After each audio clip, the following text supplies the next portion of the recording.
ShortFatOtaku. We've been on this stream once before when he was talking about the new punk rock. This video is about a month old here, and this looks to be about the whole Biden "you ain't black" shit, which was kind of dumb. But talking about escaping the Democratic plantation, so this should be fun. For those who don't know, a lot of people refer to the Democrats as the Democratic plantation because black people are kind of told that if they don't work with the Democrats, that they're not going to get any kind of progress or representation in Washington, which is basically true. The Democratic plantation is, of course, a pejorative to refer to this, the Democrats courting black people and the black vote. I mean, I'm not going to defend them too hard. They're doing it to stay in power, but in so doing, they occasionally do some good things for those people. So, ShortFatOtaku, escaping the Democratic plantation, take it away.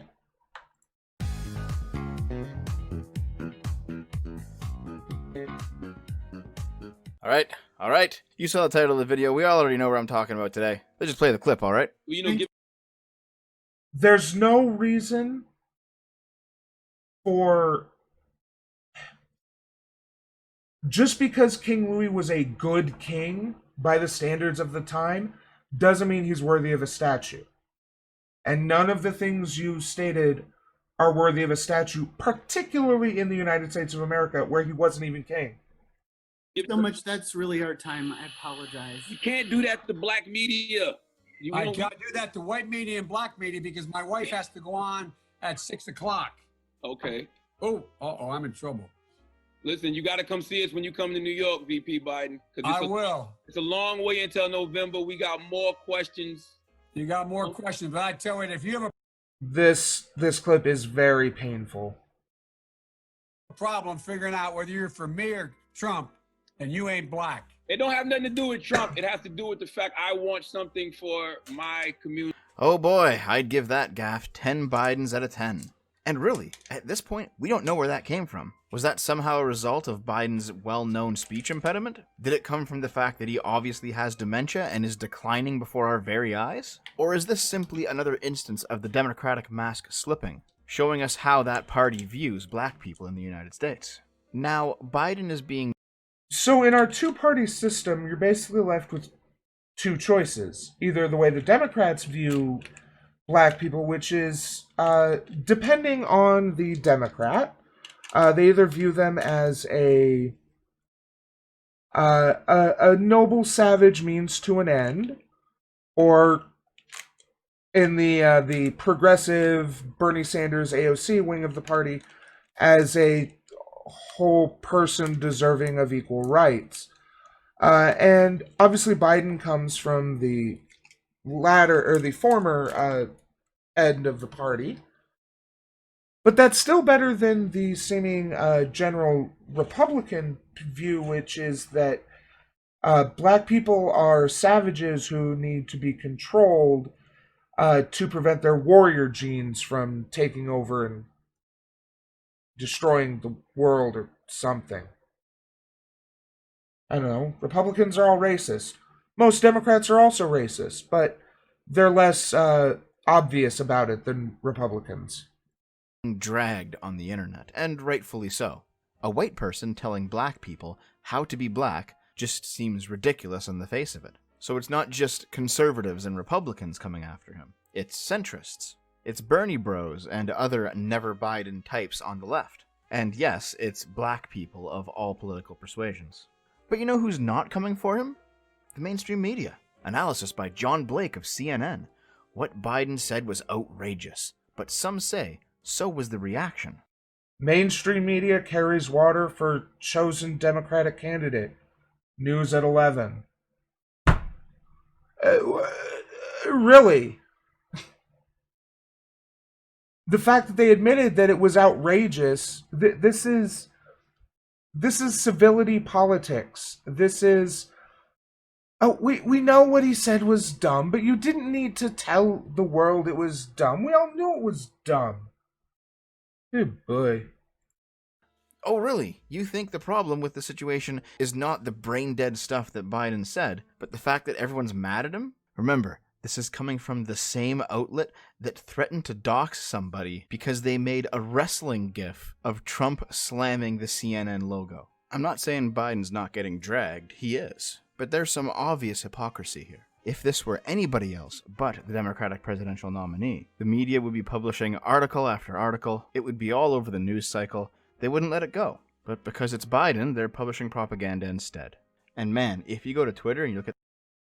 And you're ignoring all the conservative outlets that don't just hush up the shit Trump says, but trumpets it from the rooftop.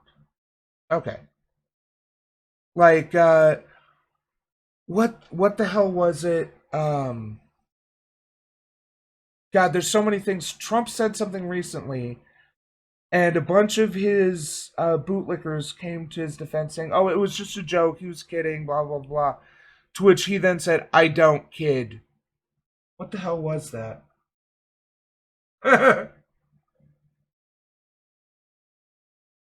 Right, and the community has decided they don't want the statue, but a number of but a minority of powerful people in the community have decided that we don't want to do anything about the statue. So the community is taking it into their hands. Get the hashtag #YouAin'tBlack. It is absolutely wild, man. Everyone is descending on Biden right now. I'd say it's about 90% people clowning on Biden and 10% people trying to distract by calling Trump a racist, Islamophobe, xenophobe, homophobe, etc., etc., etc. We've all heard it before. And, of course, you've got youaintblack.com, run by Black Voices for Trump.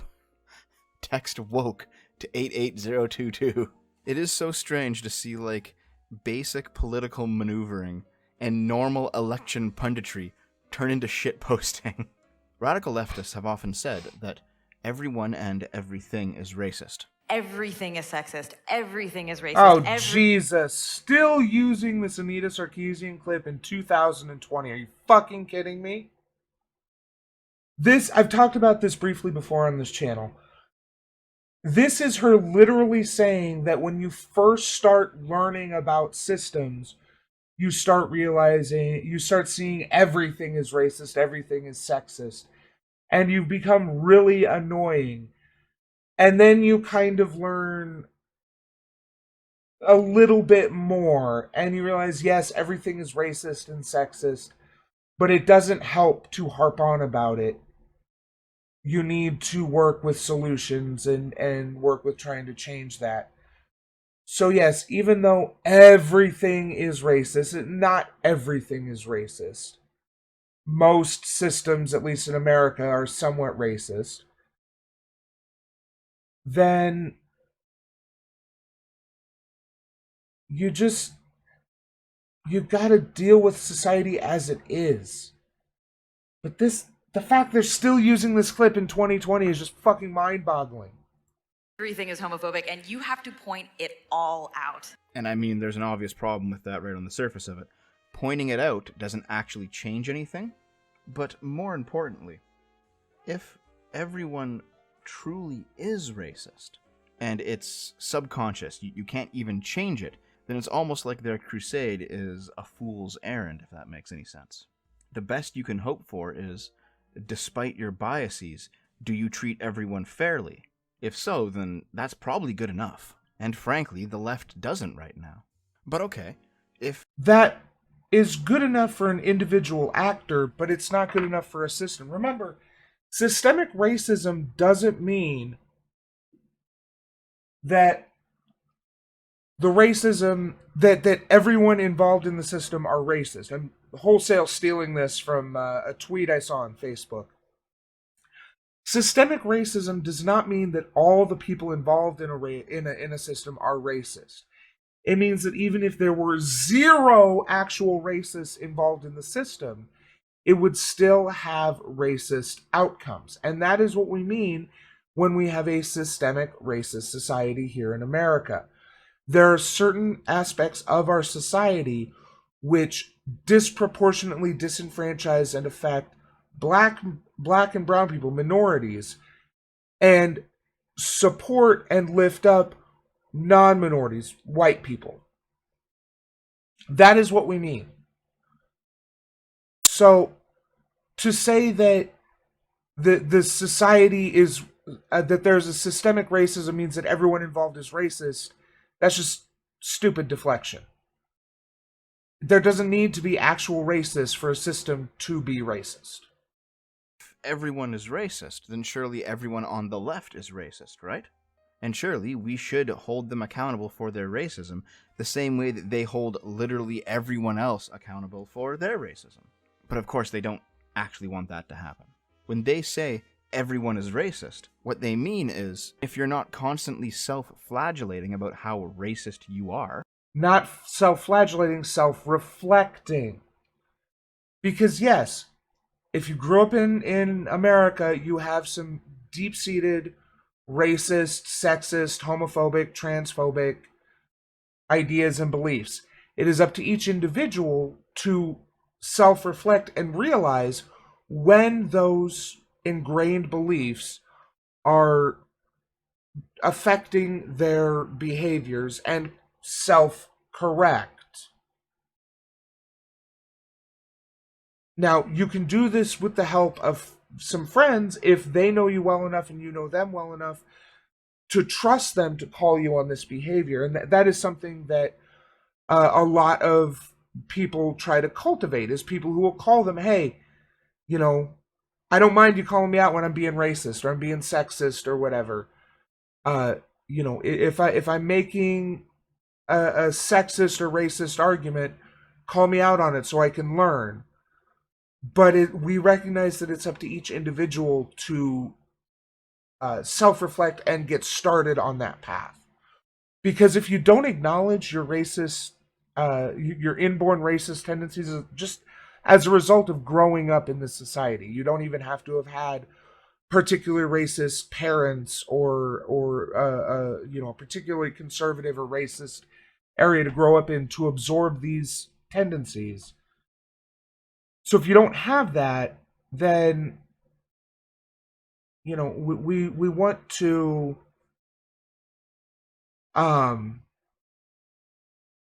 then if you don't recognize that, then it's really hard for someone else to point it out and actually get you to change. Most people, if you point out that the argument they're making is racist, I'm not racist. What are you talking about? I love black people. I love brown people. I eat at a Thai place twice a week. I'm not racist. We're not saying you're racist. We're saying that the argument you're making is racist. There's a difference. you need to be punished. This is why the radical left has no idea what to do with a black Trump supporter. Yeah, exactly, Magno. You mean being a good person means I have to live an examined life where I reflect earnestly on the received ideas that I bought wholesale in my uncritical youth? No, I don't think I will. Someone like Kanye West or Candace Owens or Diamond and Silk. Those people aren't perfect. There's obviously things that they've done that you can criticize them for.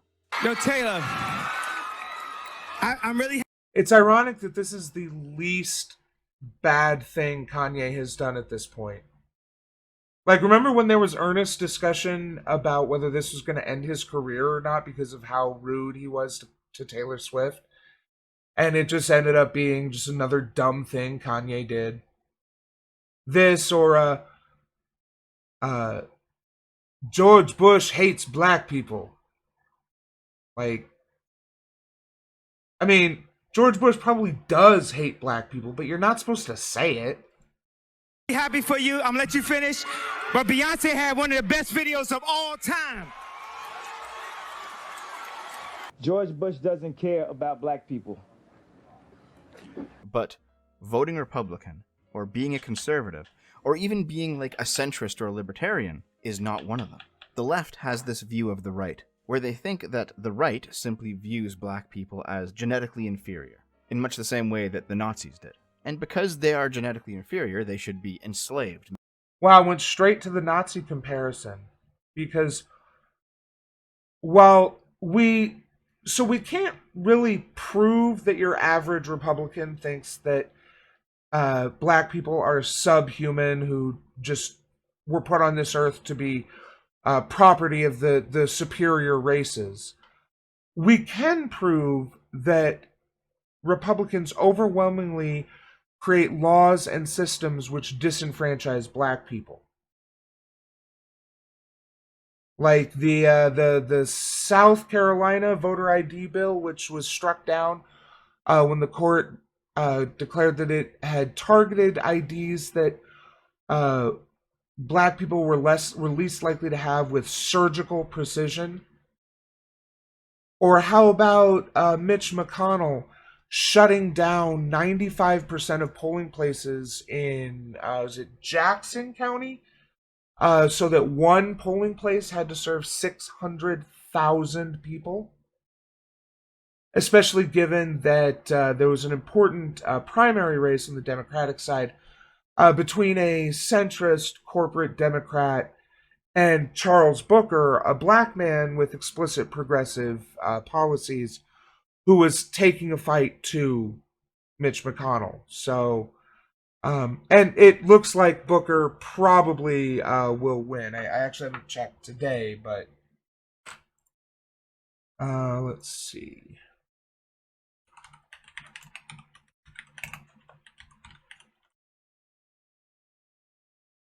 No! Fuck! Well, there we go. McConnell's back in, or Kentucky's back in McConnell's hand. Fuck! 97% of the expected vote counted. Amy McGrath has won. 99.5, yeah. Fuck.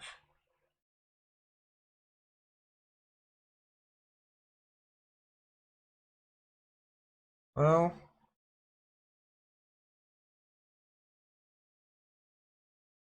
I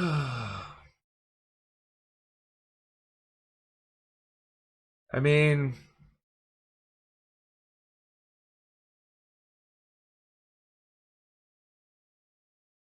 the hard turn to look at the side of Kanye's head after he said it's one of the funniest things I've ever seen in my whole life. Yeah, true.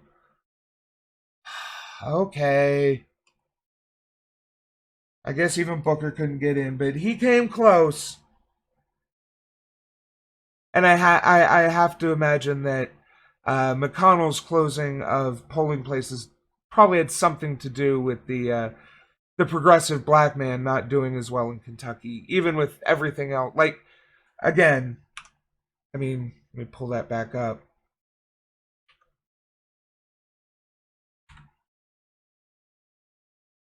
The fact that he came within a few percentage points of... That's not... here we go. Like,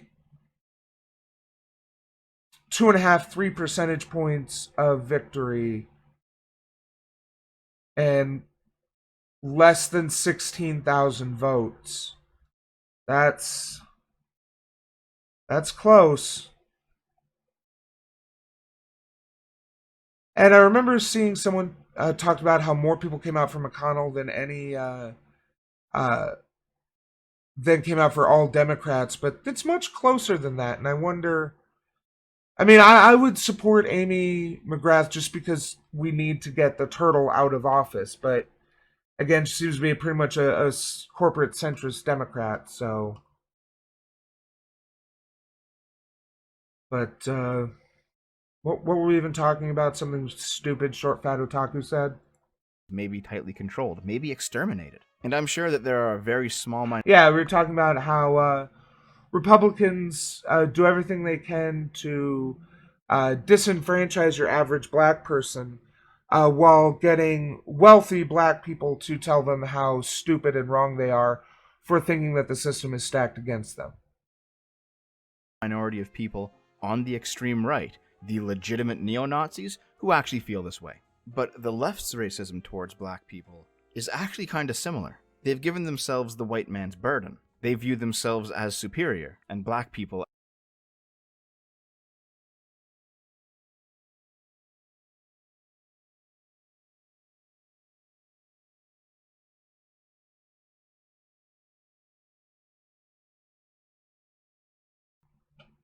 while I will acknowledge a certain amount of that happens, particularly on the liberal end of the left spectrum, which, to be clear, is on the right end of the spectrum. One thing that the Black Lives Matter movement is doing is it's making sure to center and put forward minority voices. This is one of the main criticisms of the CHOP, and why that was changed is because there was a lot of, white, cisgender, middle class, wannabe anarchists who were trying to turn it into the next Paris Commune. I'm guilty of this as well. I saw it as something more than it was. And the reason why they changed the name of it was because they wanted to make it clear that although it was largely they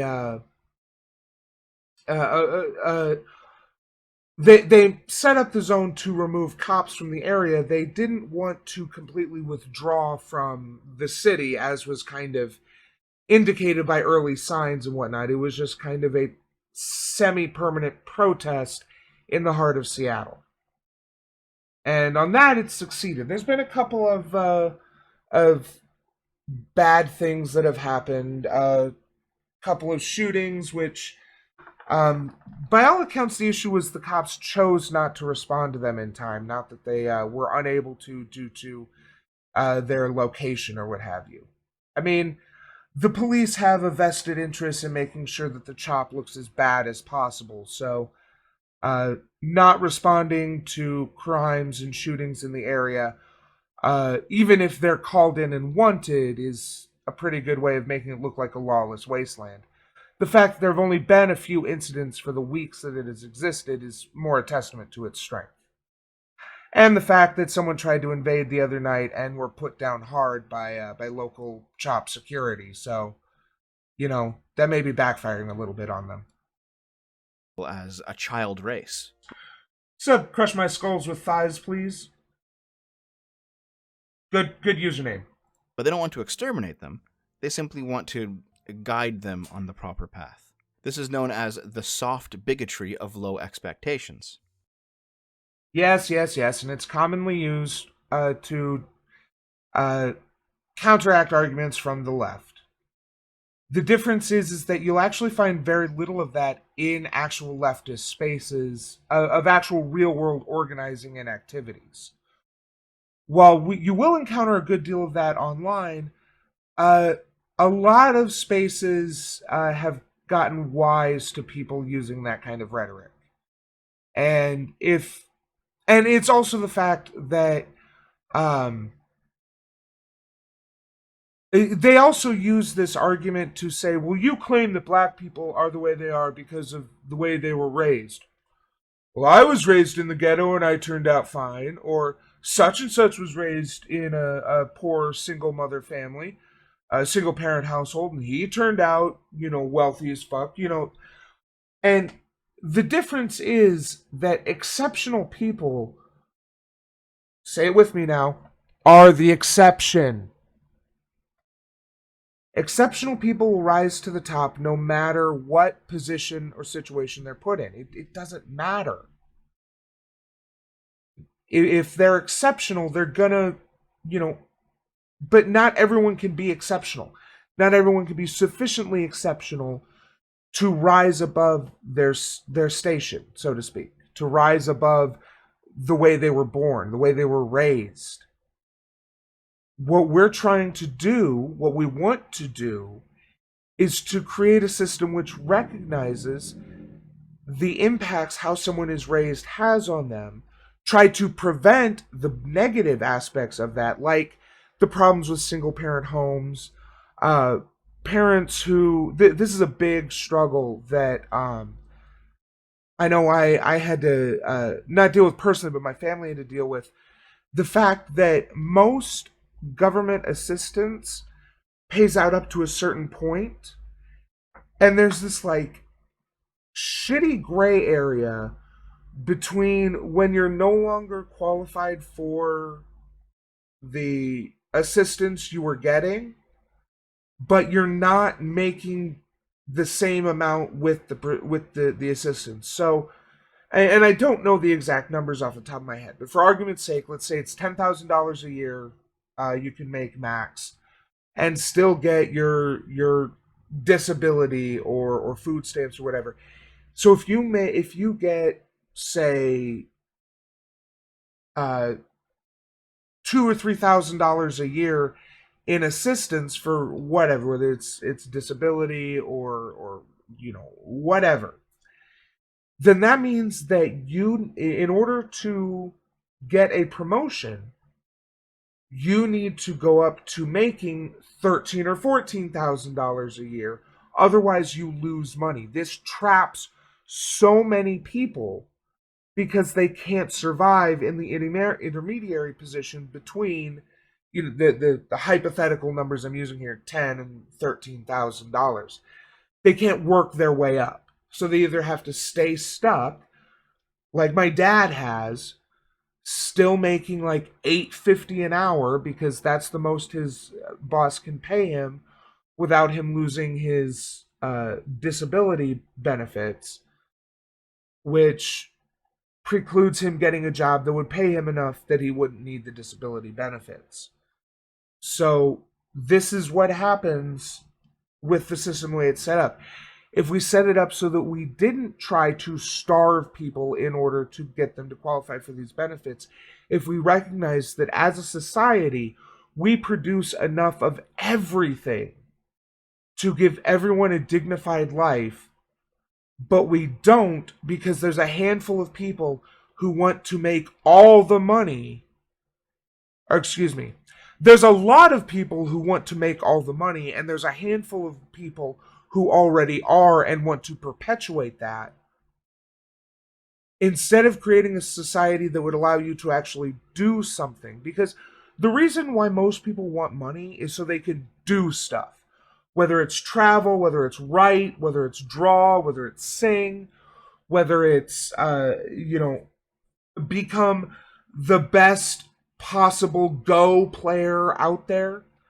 Whatever they want to do, they have to have money to do it, either to buy into the hobby or to live, to survive as a person in society, no matter what you do.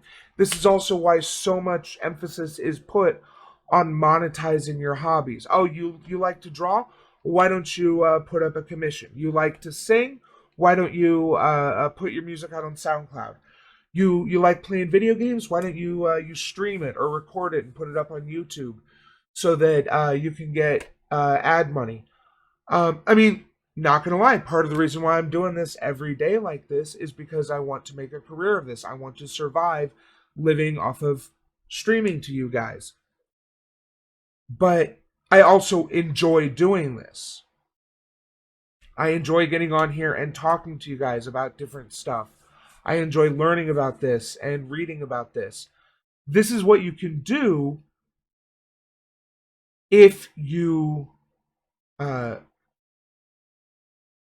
have to worry about how you're going to eat. Now, I am in a fortunate position right now where I still need to make some sort of income, but for the time being, I am not worried about how I'm going to eat or where I'm going to live. But if that changes, then, I'm going to have to change. But there are a lot of people who get stuck behind this welfare paywall where they cannot get a job making more money than they're making because no one will hire them for what they're making plus their benefits. So whenever you see someone who's like, oh, he's just worked the same job for 10, 15, 20 years, less likely now, but there's a good chance that they're just stuck on benefits.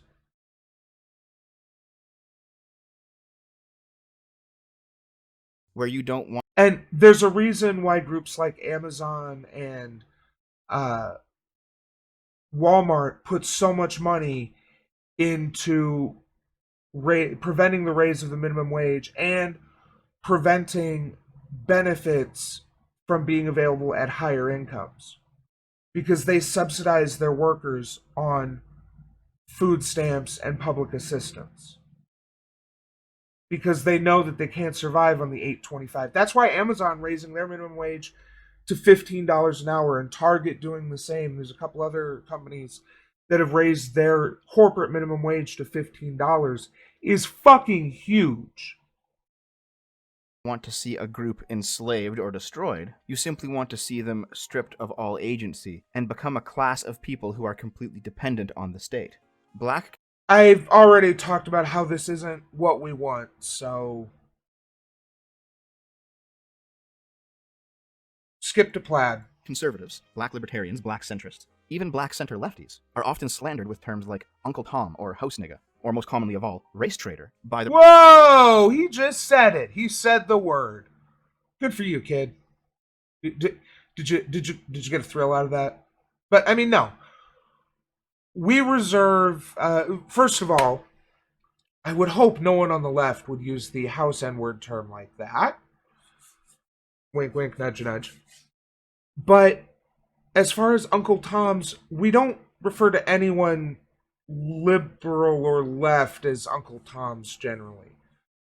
Because generally we, at least in my experience, my opinion, Uncle Tom is someone who wants to support the return to, if not necessarily actual slavery, then people who claim that, people who regurgitate the arguments of race realists and the far right to explain why black people are in the position they're in, and claim that socioeconomics and the recent Jim Crow history has nothing to do with it.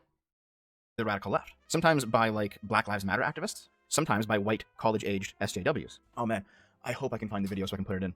I'd say about 3 or 4 years ago, I watched a clip of a bunch of white students saying that it was racist to require an ID when you go to vote because black people might not know that that was a rule, they might not understand, they might not know where to get an ID.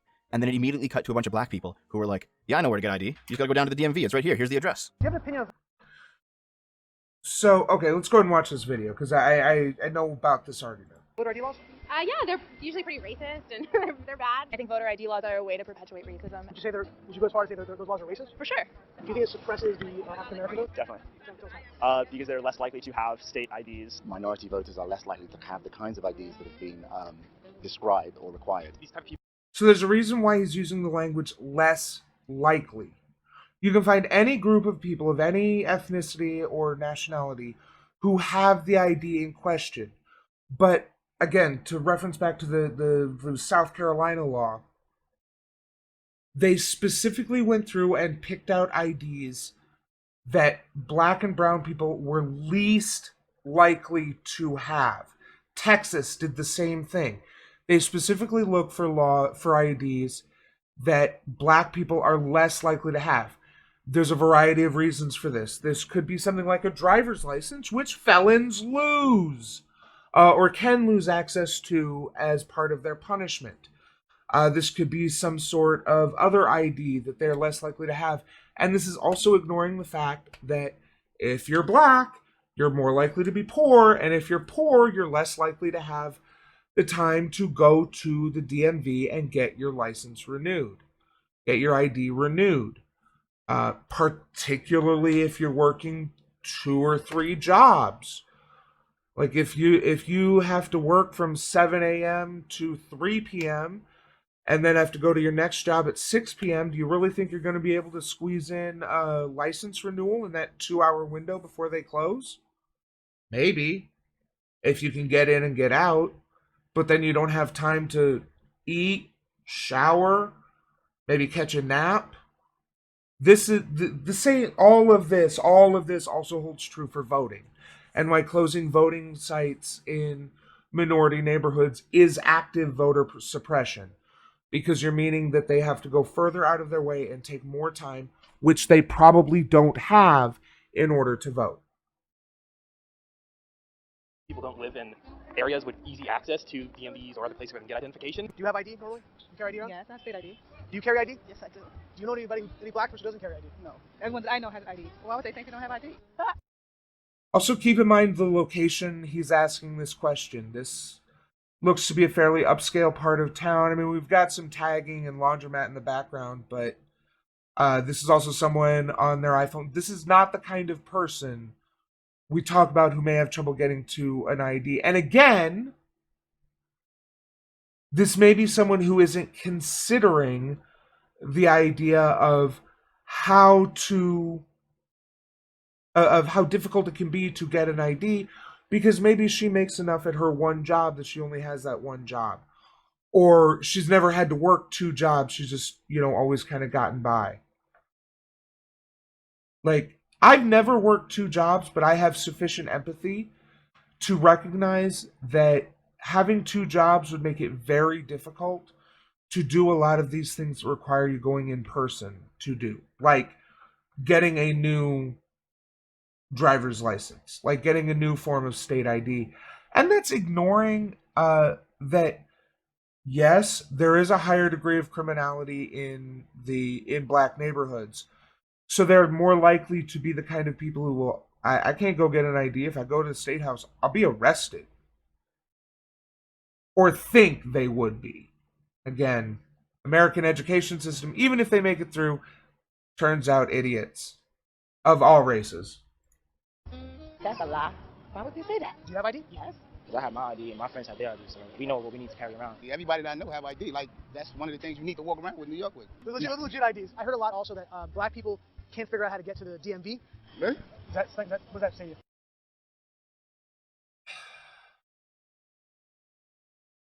Navigating a city bureaucracy can be difficult. I generally have to look up what I need to do whenever I need to get a new license or renew an ID or whatever. I'm a fucking moron. What they mean with that argument is that sometimes, particularly if it's something more significant than a standard non-commercial driver's license, it can be a little difficult to navigate that. And again, a lot of these people don't have time to try to navigate it or may not have the resources to learn how to navigate it. This is what we're talking about.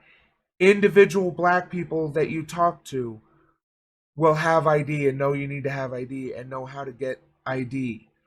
But on average, according to statistics, they are disproportionately affected by these laws.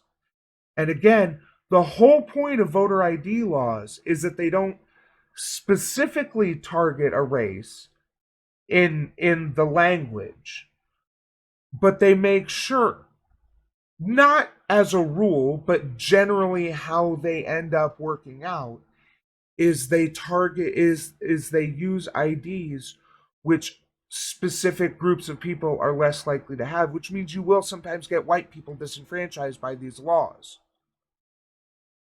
But to some people, that's because the white people were acting black.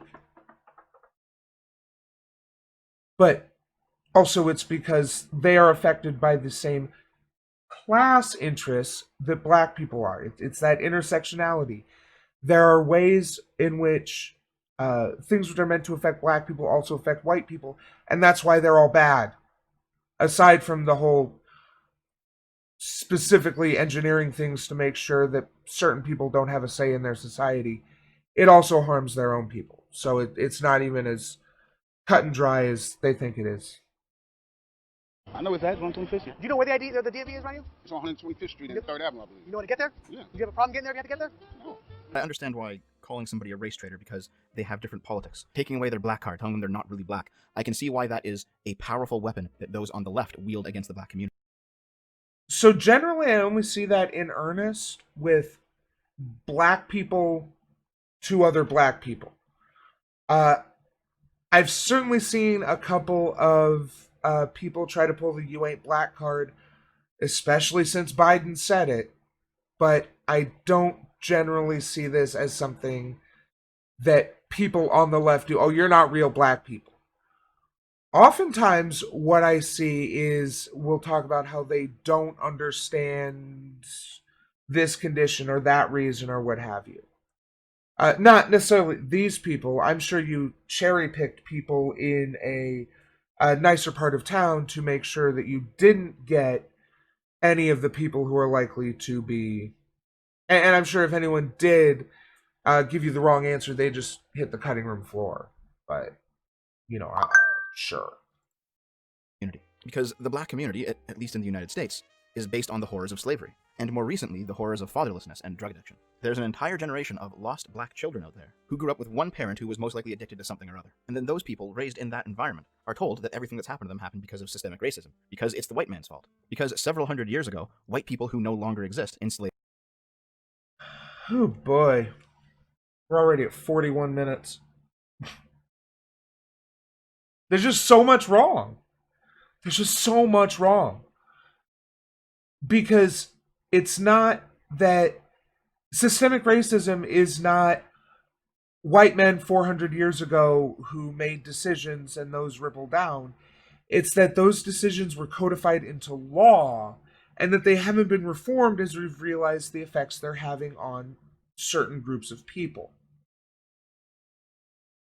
So while someone could disingenuously and oversimplify it to a group of racist white men had some ideas 400 years ago and now the system is racist, it's that certain things have been codified into law, and not just by racist white men 400 years ago.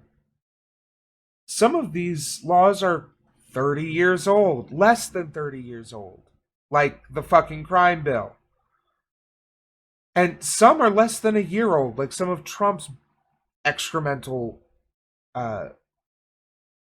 legislation.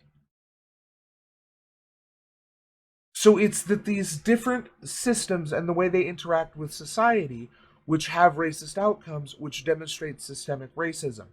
They are created by racist people. But until we get enough people who are willing to be actively anti-racist, because you can't be passively anti-racist. You can either be actively racist, passively racist, or actively anti-racist. Until we get enough people, particularly in legislatures, who are actively anti-racist and willing to confront the actual effects of these laws, they're going to continue to perpetuate and be perpetuated by people who benefit from them. That's one of the biggest issues with leftism, is that at its core, we're advocating for taking away, many leftists, particularly cis-het white leftists, are advocating for dismantling systems which they directly benefited from, which we directly benefited from, which I directly benefited from. And this doesn't make sense to people on the right, which is why they assume so many of us are lying or grifting or just trying to, destroy the world. Because if you want to destroy a system you benefited from, then you must be crazy. No, we just want to create a world where no one benefits from a system based on an accident of birth. It's crazy. When you tell someone that you don't like nobility because you don't believe that someone should be treated better based on an accident of birth, they usually don't have an issue agreeing. Well, yeah, nobles are all corrupt, lazy assholes. But when you apply that to skin color, suddenly you're the racist. Weird how that works out. It's something I saw on Twitter or Facebook talking about how to be passively anti-racist is functionally the same as to be passively racist, because you're not doing anything to correct the racism you see. Their ancestors. Those people feel like outsiders in their own nations. They certainly don't have a viable family structure to hold on to. So what do they have left? It's basically just the race. So they have this idea of what it means to be a black person. They have this idea of blackness. And around that springs this community. So when members of that community say to a black person, you're not black because your politics are wrong, I can imagine that it would probably feel like being an outcast from a community of outcasts. And the Democratic Party has been preying on this state of affairs for decades. There is a wing of the Democrats that are basically professional race hustlers. They believe that all black people owe the Democratic Party their votes because they're the party that advocated for overturning the Jim Crow laws. And fair enough, they were in the right on that. But because of it, they view the black community almost as if it's their property. And that kind of attitude. I'm not going to deny that there is a section of the Democratic Party which feels entitled to the black vote. But fortunately, there's a growing number of Democrats who understand that if we want to keep that black vote, we need to actually follow through on some of these promises. Like, that's what the progressive wing is trying to do, is basically trying to get the Democrats to follow through on promises they've made and then accidentally lost the power to keep those promises. So they're trying to say, no, these are actually good things we want to do. And he's trying to make it seem like the wing that it believes that they're entitled to black people's vote is the entirety of the democratic system, and not just, again, a admittedly large part of it.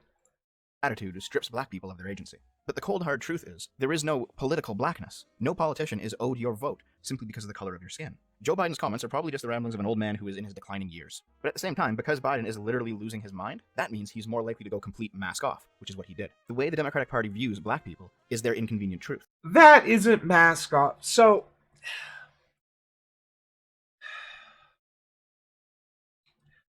I know a lot of shitty people had shitty opinions behind. It was just a joke.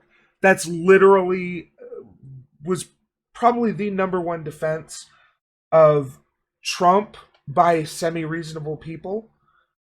By the way, did y'all see the Donald got banned? Hyper's in chat for that shit. But what I believe Biden was doing there, and maybe I'm being too charitable to Biden, but I can't, as much as we talk about his connection to racists in the past, I can't get over how well he was able to completely play lieutenant, play second fiddle, play understudy to a black man for 8 years.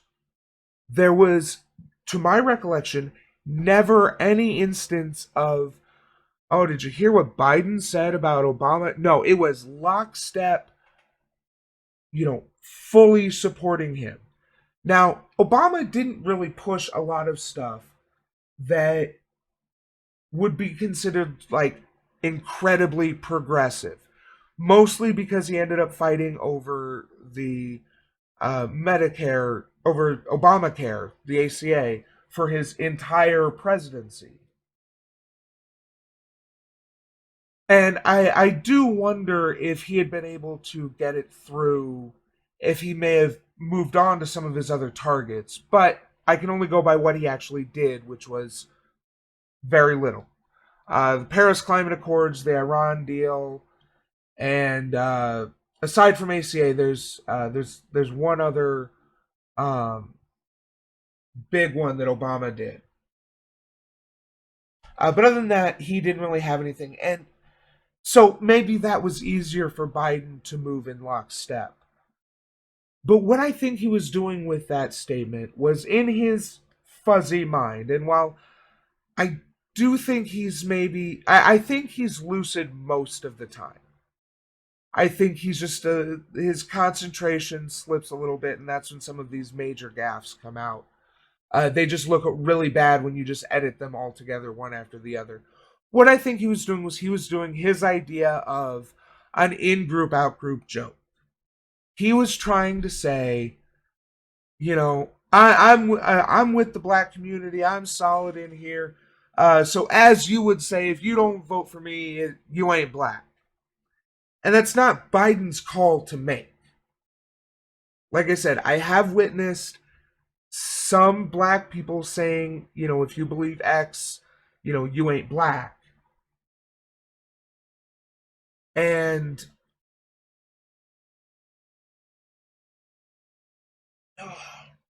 always drink your water, people. if he, so he probably believed in his mind that this was a safe thing to make. It was, he wasn't making a judgment as a white oligarch. He was making it as one of the brothers, one of the group, because he was on the cool black guy podcast. You know, he was talking to someone who is important in the hip hop community. You know, he's cool, he's hip, right? So he made a dumb joke. You know, maybe 5 years ago he wouldn't have made that joke. But that's why I say, as a white man admitting this, I don't think it was as bad as a lot of particularly right-wingers made it out to be. I mean, it was still a bad joke. He definitely shouldn't have said it. But I don't think the man who was able to march in lockstep with a black man 2 steps forward for 8 years would slip like that. Maybe I'm being too sympathetic to Biden. Maybe I'm the one who is, being taken in by these performative actions. But that is my view on it. You know, roast me if you will. Yeah, Biden's "you ain't black" gaff. And Biden is just the latest example of this. You guys remember when Ayanna Pressley had this brain-dead take? Because we don't need any more brown faces that don't want to be a brown voice. We don't need black faces that don't want to be a black voice. We don't need Muslims that don't want to be a Muslim voice. We don't need queers that don't want to be a queer voice. What she's talking about is being politically black. She's not outright stating that you're not black if you don't vote for her and her party. But that's because she's 46, not 96. And she's still got it together mentally enough. Yeah, exactly. No, you're exactly right. She's saying it better, and not as a joke, as a gaffe. She's saying straight out. What she's not saying is, it doesn't matter if you want to be a black voice. By virtue of your skin color, you will be. Now, that's not good. That's not right, but that's how it fucking is. And her whole point is that I'm sick of black people who don't want to be black voices, because they're going to be black voices either way, but if they don't think about what they're saying, they end up being bad black voices. Black voices which counteract the things which Ayanna Pressley, among others, are trying to do to make things better in this world. That's what she means by that. She's not saying that they're not black if they're not willing to toe the party line. They're saying if you want to be, if you are a black person, you are going to end up being a black voice. Now, I don't think this means that you need to police every moment of your day. But it does mean that you need to think about how you're going to be viewed by society, and that's shitty. That sucks. That is an awful way to live. But it's also the only way we're going to achieve change, so that you don't have to do that every day. And it sucks from a white perspective, because white people don't have to worry about that. If there's a group of white hoodlums going around, smashing windows or whatever, no one asks what the white community thinks about that, because we know that they're just aberrant teens just being shitty. But when it's a black kid doing something, suddenly, oh, this is representative of a broken neighborhood and a broken family. Why are these black people like this? You never see people accusing a group of white kids walking around smashing mailboxes of being gang activity, do you? Enough to not completely blow the Democratic cover, but it is the same attitude. Now, of course, I'm not saying that there's not at least a section of the black community that will simply go for those who give them the most money or something. We all remember that crackhead dancing in the street because Obama gave her a cell phone in 2008. Obama! You got Obama phone? Yes, everybody in Cleveland, no minority got Obama phone. Keep Obama in president, He gave us a phone. And as soon as the Trump bucks came through, the coronavirus relief, there were a bunch of black people on Twitter saying the exact same thing about Trump. Now I'm just gonna tell you motherfucking niggas straight out the door. Don't fuck with my motherfucking president. Do you understand me? Nigga, we ride with Donald Trump over here, nigga. Draco, we ain't playing with you motherfucking niggas. You understand me? Keep my motherfucking president name out your mouth. Fuck niggas. But this actually isn't much of a racial issue. I think this is kind of highlighted because of the stereotype, and it's kind of funny that way. If you go back over to Twitter and you search for the two terms, Trump and nigga together, the stuff that you find is absolutely hilarious. But my point here is this. The claim that Trump is a racist just doesn't seem to stick. And it's because he holds black to the same standard as everyone else. He expects Hold up. Hold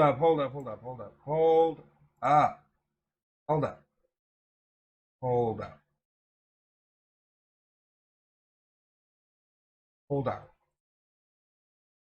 Trump isn't a racist. I specifically shared this to... There we go. Name one time Trump was racist. Okay, I will. 1973, the Nixon administration sued Trump for refusing to rent to black people. Trump's casinos were accused of hiding the black staff when Trump visited in the 80s. 89, Trump took out a full-page ad arguing for the death penalty for a group of black men, the Central Park Five, effectively putting a bounty on their heads and plaguing them with a lifetime of death threats. He was sued by the Justice Department for discrimination. 1991, black guys counting my money. I hate it. The only kinds of people I want counting my money are short guys that wear yarmulkes every day. I think the black guy is lazy. And it's probably not his fault because laziness is a trait in blacks. It really is. So that's a quote. 1992, Trump's casino was fined $200,000 for transferring black dealers off certain tables to appease racist patrons. 93, Trump said Native American casinos shouldn't be allowed to be allowed because they don't look like Indians to me. Trump ran a series of attack ads against Native American casinos, alleging, with no proof, that they were guilty of crimes. And in 2004, Trump fired a black contestant from The Apprentice for being overeducated. 2010, Trump argued in favor of segregating Muslims in Lower Manhattan. 2011, birtherism. Trump led the birtherism movement, alleging that Obama was Kenyan based on nothing but skin color. He never apologized nor renounced that claim. 2015, Trump called Mexican immigrants rapists who are bringing crimes and drugs to the U.S. 2015, too, Trump called for a ban on all Muslims entering the U.S. 2016, so once he'd been elected president, Trump called for a Mexican judge, not by 2016. Time has no meaning anymore. Trump called for a Mexican judge to recuse himself based on nothing other than his race. Paul Ryan said this was the textbook definition of a racist comment. Remember when Paul Ryan tried to stand up to Trump? That was funny. Trump regularly retweeted material from white supremacists and neo-Nazis during his campaign.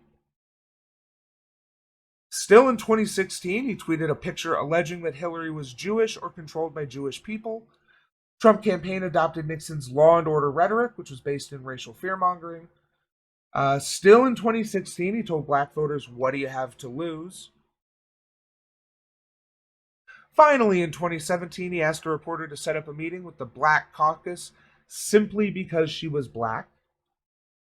"Some very fine people on both sides," said Trump of a violent Nazi rally. That's in reference to Charlottesville.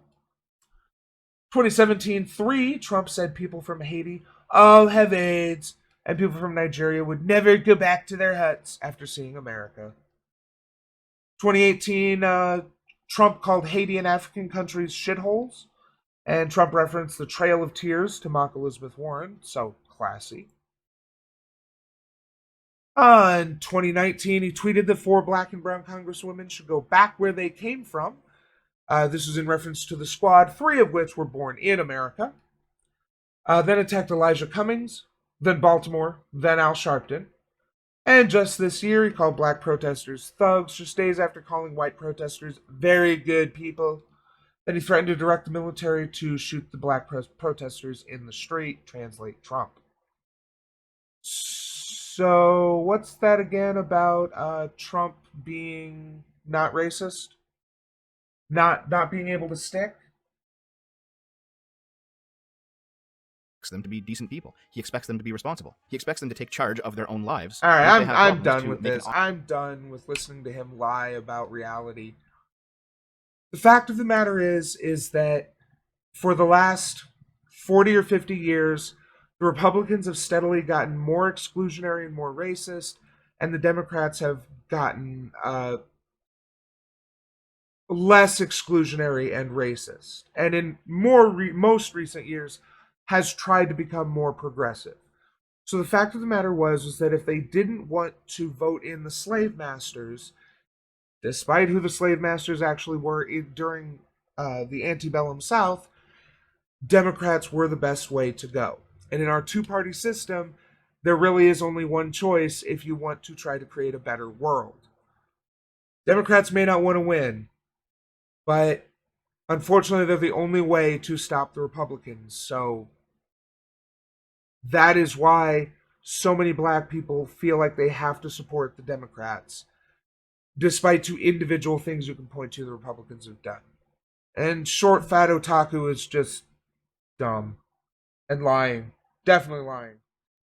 Hey, thanks for watching. Hope you enjoyed the show. Remember to like, share, and leave a comment because it helps me. Subscribe and ring that bell to help you. Thanks, and we'll see you next time.